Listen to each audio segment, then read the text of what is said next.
Hi.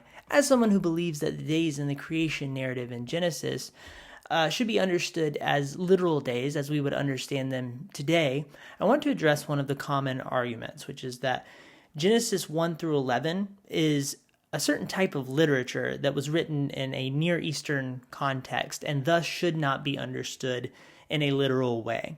And I want to spend the first half of this video sharing with you the thoughts of some smart people on both sides. A recent video just came out from Gavin Ortlund where he has a discussion with Dr. Marcus Ross. That'll be involved. Well, Gavin Ortlund is also a doctor. Everybody in this video is a doctor except for me. But first, someone who argues for a non-literal interpretation is Dr. William Lane Craig. Here is he. It belongs to the genre of myth in the folklorist sense.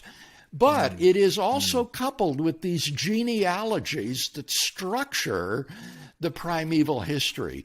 And that shows a historical interest. It tries to locate these events in ordinary, causally connected human history. And it was that feature that led this Assyriologist, Torkild Jakobsen, to say that this is a unique kind of literature that he dubbed mytho-history. I give around 9 characteristics that one can use to identify myth in ancient literature, and Genesis really fits the bill for those first 11 chapters. And so I think that a very plausible case can be made that this is the correct literary analysis. What's significant about this, the bottom line is, that this type of literature shouldn't be pressed for literalistic precision. It uses figurative language and metaphor and images to communicate the deep theological truths. So, Bill, to reiterate and to clarify for readers, so a lot of people have heard this before, and then it ends with saying, well, so Adam and Eve were just mythical people who were just figurative, didn't exist in the past. But you actually think there was a historical kernel. Yes. You would even say that they are the genealogical ancestors of all of us. In that sense, it's a type of genealogical Adam and Eve. And that's the difference between pure myth and what Jakobsen called mytho-history. Got it. And here's Gavin Ortlund. I believe that the texts of Genesis 1 through 11 are historical. So this is one thing that comes up in these discussions a lot of times is sometimes those in the young earth camp equate historicity with literality, as though to read it in a literal way is to read it as historical. And I just want to clarify, and you're welcome to push back on this if you want. I think it's historical. I think that the things in Genesis 1 through 11 happened in history, and that's all Genesis 1 through 11. But I'm pretty open-handed about some of the real particular details, and in general, I see a difference of literary genre between Genesis 1 through 11 and Genesis 12 through 50. Not an absolute difference, but I see a bit more of an elevated, broad stroke style of narration in Genesis 1 through 11. So I wonder, why is everything before Genesis 12 not literal? What changes at this point? Gavin Ortlund had a chat with Marcus Ross, a young earth creationist and paleontologist, and I think he brilliantly addressed the issues with the idea that these first chapters should be treated in this way. I think one of the good ways to approach understanding what the early passages of Genesis are doing is to look into what is Genesis itself doing and Genesis as part of the Pentateuch. I mean, keep broadening that out in Old Testament and Bible. But the Pentateuch has a very, very factual, historical emphasis, right? There are things going on as the Israelites are coming out of Egypt. They're going through the trials in the wilderness before they get to the Promised Land. The Jewish religion, if we can think of it that way, is very, very unique in the ancient world because of its grounding in history. That this God, the God of Abraham, Isaac, and Jacob, right? I mean, that's itself a historical statement. This is the God of 3 people in a row who existed, and what he's doing with them and what he's doing with their progeny. So first off, I look at the Pentateuch and say, okay, this is largely dealing with history. There's poetry in there, there's some other things going on, but for the most part, it's historical. When we look at Genesis as a book, reading off the Pentateuch, it's very, very historical. We're anchoring the work of God in the work prior to the Israelites, right? So we got 4 books for the Israelites, but we have 1 book to establish who is this God that's bringing you out of Egypt and bringing you to a land that he had promised in the past, historically, to Abraham, to Isaac, to Jacob. So we have that. And Genesis being a very historical book, I think then is anchored in Genesis 1 through 11. As you mentioned, right? These are historical. Now, in what way? But I think we're dealing with narratives that are materially no different than the narratives we see later in Genesis. So if we compared the narrative of, say, Noah to one of the narratives involving Abram or Isaac or Jacob, those narratives read the same way. You don't get a sense that these narratives are something altogether different. And when I keep working that way back through Eve and Adam and over to Genesis 1 definitely has a focus that is very different. And Genesis 1 through 11 has that kind of global focus, universal focus, compared to narrowing down to one man and his family for the rest of the book. But nonetheless, the narrative components read the same. You know, whether it's God making Adam or God wrestling with Jacob, there's miraculous things going on with God and people in the real world. And this anchors the Israelites in a knowledge that God is the creator of this real world, and he interacts with it. He is not like the other gods. You know, as you said, the contingency of creation, right? It doesn't have to exist. God wanted it to be that way, and God's not dependent on it in any way. That's totally foreign to every other polytheistic culture around Israel. So when I look at Genesis 1 then, get really narrowed down into this, it's also following a narrative structure rather than, say, poetry like we read in Proverbs or Psalms. And it is different. It's highly structured. And that's important, obviously, to us, whether we recognize it or not. It should be important to us. It's very, very highly structured. But I think that its description of events over a sequence of 7 days is telling us that this is, in fact, history. I think that's well said. Here we are in Genesis chapter 10, and I want to point something out. But first, let's go back to the end of chapter 9. We see that Noah, after the flood, lived for 350 years. All the days of Noah were 950 years, and he died. So we have a statement about time, about how long Noah lived. If we go to chapter 10, we see these are the generations of the sons of Noah, Shem, Ham, Japheth. There you go. It's a good baby name. Japheth.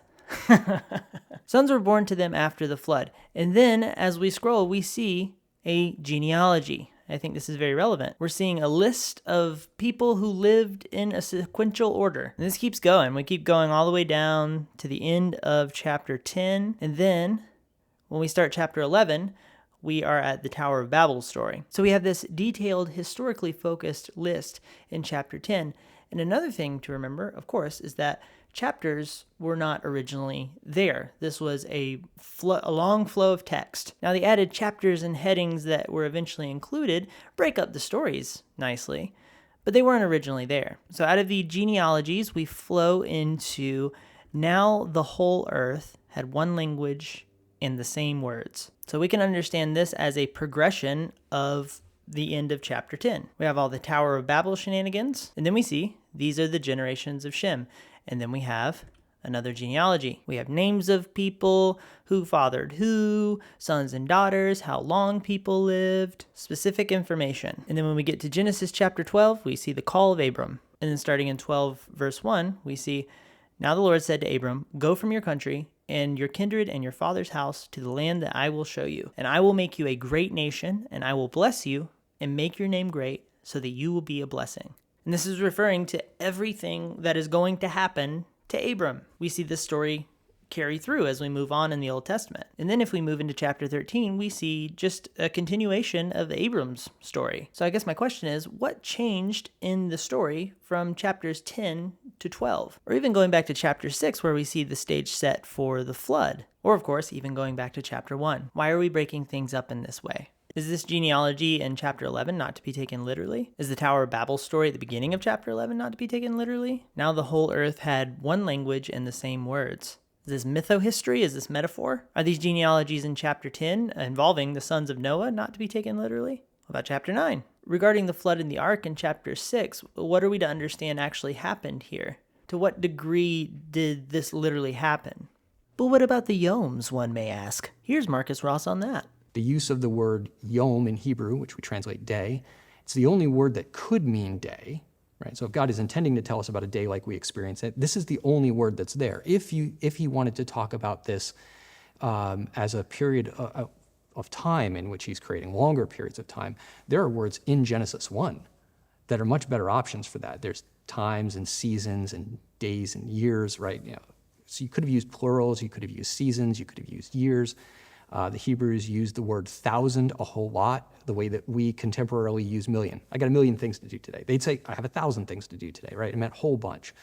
So there's some options that were available to the author of Genesis that they didn't use if they wanted to indicate, I think, something non-literal, or if they wanted to indicate some long period of time. The sequential nature to it is driving us through periods of time that, we'll get to framework ideas there, I think do have some match, but are also working us through a definite sequence of 7 distinct events that one follow after another.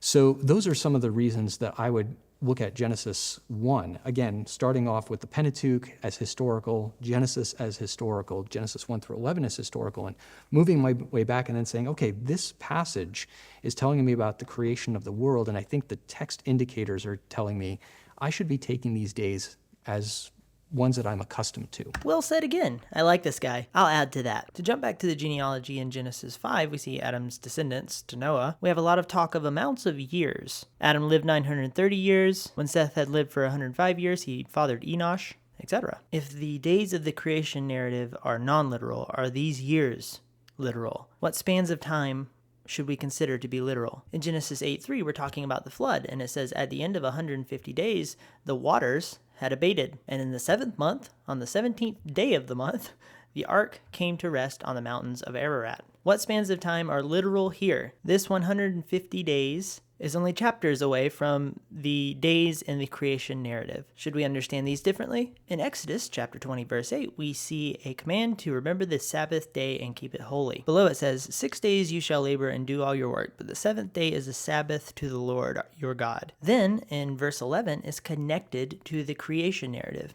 For in 6 days the Lord made heaven and earth, the sea, and all that is in them, and rested on the 7th day.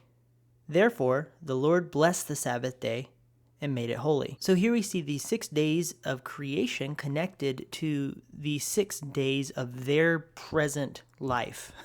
Are they to assume that even though their 7 days are literal, that the 7 days in the creation narrative are not literal? Now, people often mention the statement that we see in 2 Peter 3:8, that with the Lord, 1 day is as 1,000 years, and 1,000 years as 1 day. But the context here is God's relationship with time and how we should understand the timing in which the Lord fulfills his promises. He relates with time differently than us, and he is faithful. That's the point. And also, if we took this literally, this would mean that each creation day was 1,000 years. So we have 6,000 years of creation and 1,000 years of rest. But I don't think we should assume this is meant to be a commentary on the creation narrative. Anyway, my argument here isn't that the Genesis account existed without any relationship or similarities to other ancient Near Eastern texts, although the similarities tend to come through a lot of squinting, in my opinion, but that the original audience would have understood the texts of Moses as historical reality that connected to their present-day reality, and that we have no reason to assume that Genesis 1 through 11 was operating in a distinct way from the rest of the texts. There's also a general historical grounding that runs throughout all the biblical texts. It runs all the way from Genesis to Revelation, and it's all connected. In Matthew, the days of Noah are compared to the days of the coming of the Son of Man. In 1 Peter 3:20, we see another reference to the days of Noah. This is a time when the ark was being prepared, in which a few, that is, 8 persons, specific number, some may say literal, were brought safely through water. This verse in the New Testament is referencing an event in the Old Testament. The non-literal interpretation of Genesis 1 through 11 would make those chapters unique and disconnected, especially in light of its greater context in the books of Moses, which have a very historical foundation, and in light of the rest of the Bible. And that is why I think the first 11 chapters of Genesis are legit, for real, for real. But that's it for this one. I enjoyed studying this topic and making this video. I hope you enjoyed watching this video. Thank you so much for watching. God bless.